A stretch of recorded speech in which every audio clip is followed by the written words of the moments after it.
Week 4 saw the return of the Radicals on the Fastpass configuration with the long straight and tricky 8, 9, 10 combination of corners. Radical newcomer Chris Hansen got a spectacular start, jumping from 6th to 2nd place, albeit with some contact with Charlie Farrer in front of him in the Paradise Greens car. Let's take another look from Chris's perspective.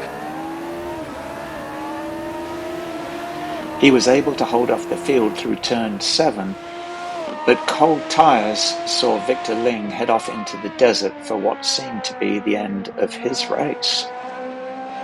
Pressure from Joe Rainey in the Rainey Homes racing car saw Chris drop to 3rd before he went slightly wide on the exit of turn 11, allowing John Mollenkopf the opportunity to pass heading into 12.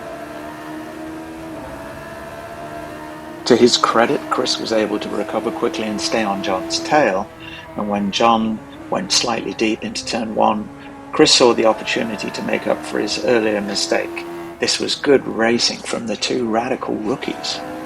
Getting a good run out of 2, Chris saw his opportunity to make a pass. Unfortunately, this ended up with contact taking both drivers off track, giving Victor the chance to regain a footing in the race. Let's have another look at this beautifully synchronized incident.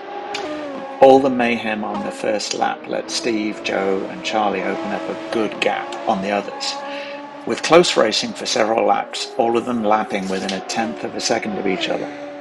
There was no relaxing for Steve in front, with Joe pushing hard from behind. Chris had to pit for repairs following the first lap incident, putting him a lap down.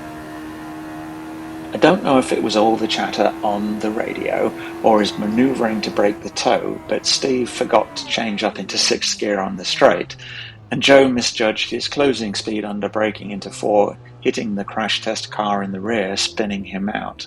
At this point, things got a little weird. Joe didn't want to take the lead because he thought it was his fault, and Charlie didn't want to take the lead because he had been behind the other two. Steve knew it was his fault, so didn't think he should take the lead either, so there followed a lot of "after you, no, after you."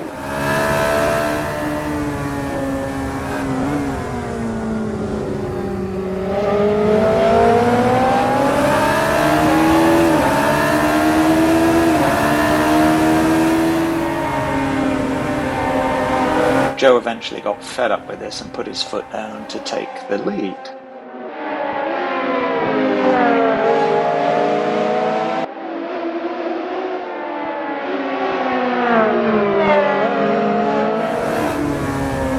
Steve almost immediately got a better exit out of turn 3, reeled Joe in down the straight, neatly passing him into turn 4.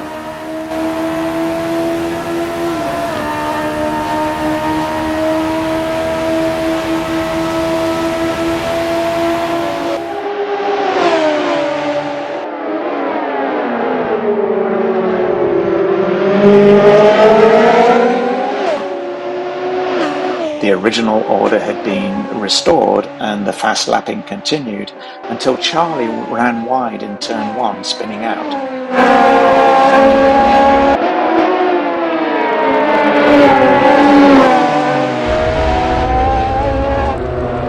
What then happened was even weirder. Charlie got on the radio asking the other two to slow down so they can continue the battle. Steve obliged by slamming on the brakes with Joe close behind, with the expected consequences.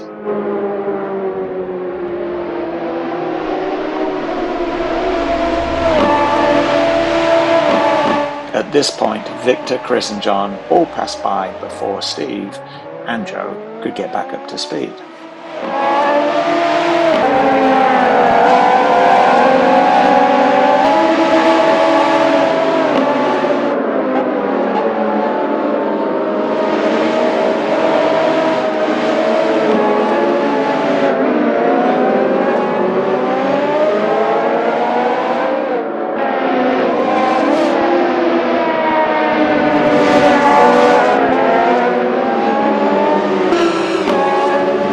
Heading 3 wide into turn 12 was never going to end well, with Steve on the inside and Chris on the outside.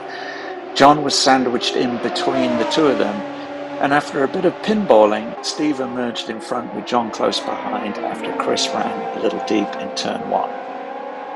At this point, It looked like Victor was on for the win, a great achievement after his early adventure in the desert. Although Steve was catching, time was not on his side.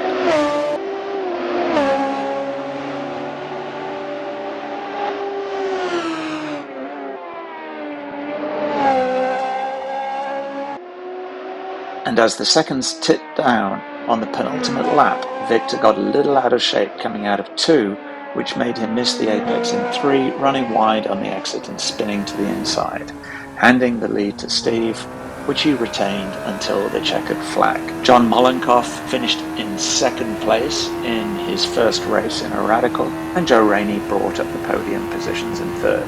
On to next week, which will see the Porsche 911 GT3R take on the fast Superloop configuration. See you then.